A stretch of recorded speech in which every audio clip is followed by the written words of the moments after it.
तो सबसे बड़ा सवाल जो आज हर किसी के दिमाग में है, क्या एआई मेरी नौकरी ले लेगा? चलिए आज इसकी असलियत देखते हैं, सीधा बिना किसी फिल्टर के डेटा और फैक्ट्स के साथ। सोचिए, फरवरी 2026 दिल्ली में दुनिया की सबसे बड़ी एआई पार्टी हो रही है। पीएम मोदी, सैम ऑल्टमैन, सुंदर पिचाई, 600 स्टार्टअप्स, मतलब पूरा जश्न का माहौल। लेकिन उस बड़े से स्टेज पर एक नंबर का जिक्र तक नहीं हुआ। 25 करोड़। जी हाँ, 25 करोड़ लोग। ये वो वर्कर्स हैं जिनकी नौकरियों पर एआई का सीधा असर पड़ने वाला है, और उनके लिए फिलहाल कोई बड़ा रीट्रेनिंग प्लान नहीं है। सेलिब्रेशन एक तरफ और ये खामोश सच्चाई दूसरी तरफ। यही है इस कहानी का सबसे बड़ा कॉन्फ्लिक्ट। तो इस पूरी पिक्चर को समझने के लिए हम इसे 4 हिस्सों में देखेंगे। पहले, एआई की ये सुनामी पहले के तूफानों से अलग क्यों है? फिर असली इम्पैक्ट यानी ग्राउंड रिपोर्ट क्या है?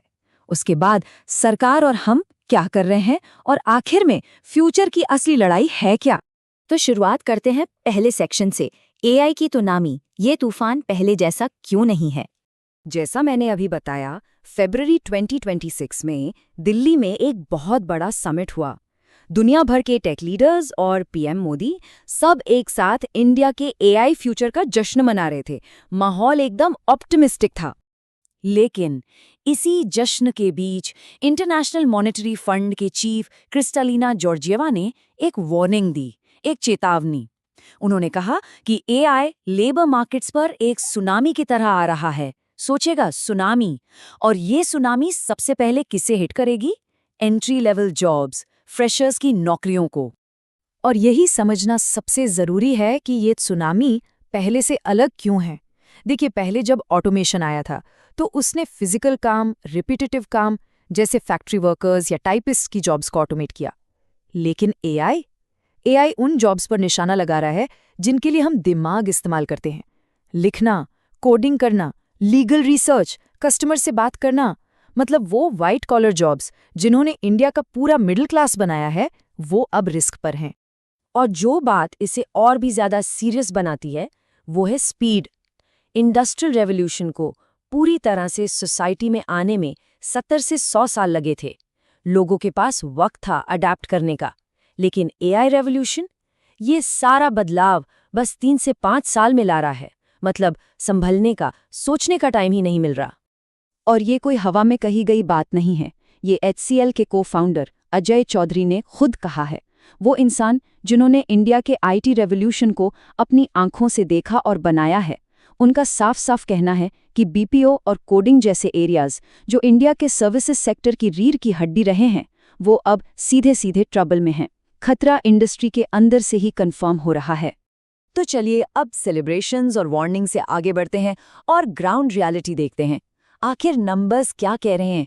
कौन से सेक्टर्स हैं जिन पर इसका सबसे ज्यादा असर हो रहा है? और इन नंबर्स के पीछे असली कहानियां क्या हैं? पहला नंबर सीधा IMF से, और ये नंबर ध्यान से सुनिएगा, 47%। IMF के मुताबिक इंडिया की 47% जॉब्स एआई से एक्सपोज्ड हैं। इसका मतलब है कि इन जॉब्स का एक अहम हिस्सा एआई ऑटोमेट कर सकता है। सोचिए, देश की लगभग आधी वर्कफोर्स। और अगर 47% बड़ा लग रहा है तो नीति आयोग का अनुमान देखिए। उनकी अक्टूबर 2025 की रिपोर्ट कहती है कि 2030 तक इंडिया के फॉर्मल सेक्टर, मतलब ऑर्गेनाइज सेक्टर की 60% जॉब्स पर ऑटोमेशन का असर हो सकता है। 60%! ये चिंता को और भी बढ़ा देता है। यहाँ पर हम अलग अलग सोर्सेस को एक साथ देख सकते हैं। एक तरफ गोल्डमैन सैक्स कहता है कि सिर्फ 2026 में ही 2.5 करोड़ जॉब्स रिप्लेस हो सकती हैं। दूसरी तरफ वर्ल्ड इकोनॉमिक फोरम थोड़ा ज्यादा ऑप्टिमिस्टिक है। उनका कहना है कि हाँ, 9.2 करोड़ जॉब्स जाएंगी, लेकिन 17 करोड़ नई जॉब्स बनेंगी भी। और इन सब अनुमानों के बीच जमीनी हकीकत यह है कि सिर्फ इस साल जनवरी और फरवरी 2026 में ही इंडिया में 32,000 से ज्यादा टेक लेऑफ्स हो चुके हैं। तो सवाल उठता है कि हम किस तरफ हैं? ये डेटा देखकर क्या लगता है? क्या हम एक जॉब लॉस की सुनामी की तरफ बढ़ रहे हैं, जैसा कुछ रिपोर्ट्स इशारा कर रही हैं? या फिर ये बस एक ट्रांजिशन है, एक बदलाव का दौर है, जिसमें जितनी जॉब्स जाएंगी उससे कहीं ज्यादा नई जॉब्स आएंगी? इस फिनोमेना को समझने के लिए TCS का एग्जाम्पल देखिए। इसे द TCS पैराडॉक्स कहा जा रहा है। फाइनेंशियल ईयर 26 के सेकेंड क्वार्टर में टीसीएस का रेवेन्यू 1.3% बढ़ा, मतलब कंपनी ने ज्यादा पैसा कमाया। लेकिन उसी दौरान उन्होंने लगभग 20,000, टू बी प्रिसाइज 19,775 एम्प्लॉइज कम कर दिए। ज्यादा पैसा, कम लोग, ये आईटी सेक्टर में पहले कभी नहीं देखा गया। एआई की वजह से प्रोडक्टिविटी इतनी बढ़ गई है कि कंपनीज को अब उतने लोगों की जरूरत ही नहीं पड़ रही। और अकेले टीसीएस नहीं, इन्फोसिस ने भी फ्रेशर हायरिंग पर ब्रेक लगा दिया है। यही है बदलती हुई असली कहानी। अब थोड़ा और डिटेल में जाते हैं, सेक्टर बाय सेक्टर। बीपीओ की बात करें तो बेंगलुरु में एक स्टार्टअप है लाइमचैट। उसने अपने 80% स्टाफ को निकाल दिया। क्यों? क्योंकि उनका एआई अब 95% कस्टमर क्वेरीज खुद हैंडल कर लेता है। जूनियर कोडर्स का L1 सपोर्ट और टेस्टिंग जैसा काम अब कोपायलट और चैट जीपीटी जैसे एआई टूल्स कर रहे हैं। बीएफएसआई यानी बैंकिंग और फाइनेंस सेक्टर में लोन प्रोसेसिंग जैसा काम 35% से बढ़कर 80% तक ऑटोमेट होने जा रहा है।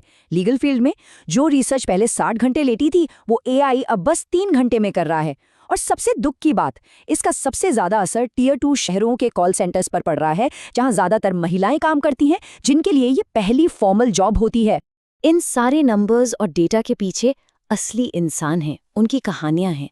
रॉयटर्स ने 2025 में एक ऐसे ही बीपीओ वर्कर से बात की जिसकी नौकरी चली गई थी। उसने बस एक लाइन कही, मैं पहला था जिसे एआई ने रिप्लेस किया। ये एक लाइन इस पूरी डिबेट के ह्यूमन कॉस्ट को समझा देती है। ये सिर्फ स्टैटिस्टिक्स की बात नहीं है, ये लोगों की जिंदगी की बात है। ओके, तो प्रॉब्लम तो काफी हद तक साफ है। अब सवाल ये है कि सॉल्यूशंस क्या हैं? इस बड़ी चुनौती से निपटने के लिए सरकार, कंपनीज और हम लोग क्या कर रहे हैं? क्या कोई प्लान ऑफ एक्शन है? नीति आयोग की रिपोर्ट हमारे सामने एक चौराहा रखती है।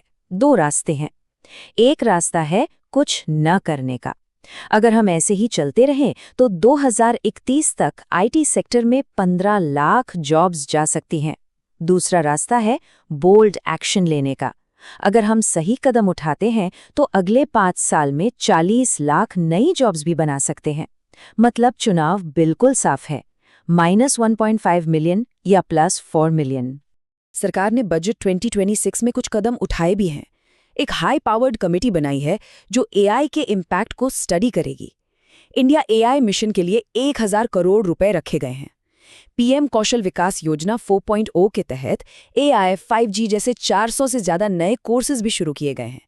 आईटी मिनिस्टर अश्विनी वैष्णव ने आश्वासन भी दिया है कि हम इन चुनौतियों से अवगत हैं। मतलब कोशिश हो रही है। लेकिन खुद इकोनॉमिक सर्वे मानता है कि सिर्फ ट्रेनिंग देना ही काफी नहीं है, उस ट्रेनिंग के लिए जॉब्स भी होनी चाहिए। अब सिक्के का दूसरा पहलू भी देखना जरूरी है। ऐसा नहीं है कि एआई सिर्फ जॉब्स ले रहा है, ये जॉब्स बना भी रहा है, और वो भी high paying jobs. Prompt engineer, जिसकी सैलरी 8 से 25 लाख तक हो सकती है। एथिकल एआई स्पेशलिस्ट, 25 से 60 लाख तक। LLM ops specialist, AI DevOps, GCC roles, ये सब नए करियर पाथ्स हैं। और डेटा बताता है कि जिनके पास एआई स्किल्स हैं, उनकी सैलरी एवरेज से 56% ज्यादा है। तो एक नया मौका भी सामने है, पर सवाल वही है कि इन मौकों के लिए खुद को तैयार कैसे किया जाए। तो बाकी दुनिया इस चैलेंज से कैसे निपट रही है? यूएसए ने मार्केट फर्स्ट अप्रोच रखा है। वहाँ कोई बड़ा सोशल सेफ्टी नेट नहीं है। यूरोप रेगुलेशन पर ज्यादा फोकस कर रहा है। लेकिन सिंगापुर का मॉडल वो सबसे इंटरेस्टिंग है। उनका अप्रोच है वर्कर फर्स्ट। वहाँ हर सिटीजन को हर साल रीट्रेनिंग के लिए क्रेडिट्स मिलते हैं, जिसे स्किल्स फ्यूचर कहते हैं, और कोर्स फीस का 70 से 90% खर्चा सरकार देती है। इंडिया के लिए ये एक बहुत अच्छा टेम्पलेट हो सकता है। तो अब हम पहुंच गए हैं अपने आखिरी और सबसे अहम सेक्शन पर, फ्यूचर की असली लड़ाई। ये लड़ाई है 2 सोच के बीच।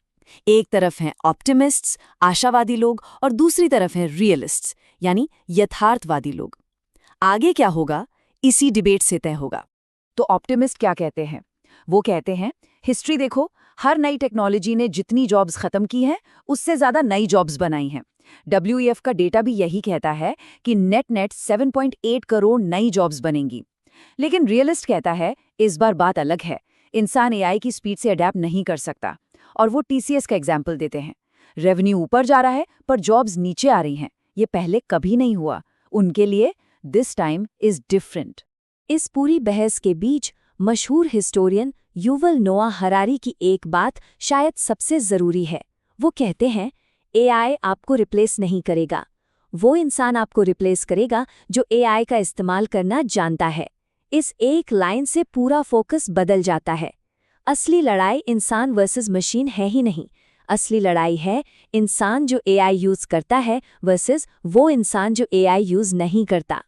तो हम आखिर में इसी सवाल पर आते हैं कि इस बदलाव की जिम्मेदारी किसकी है, सरकार, कंपनीज या हम?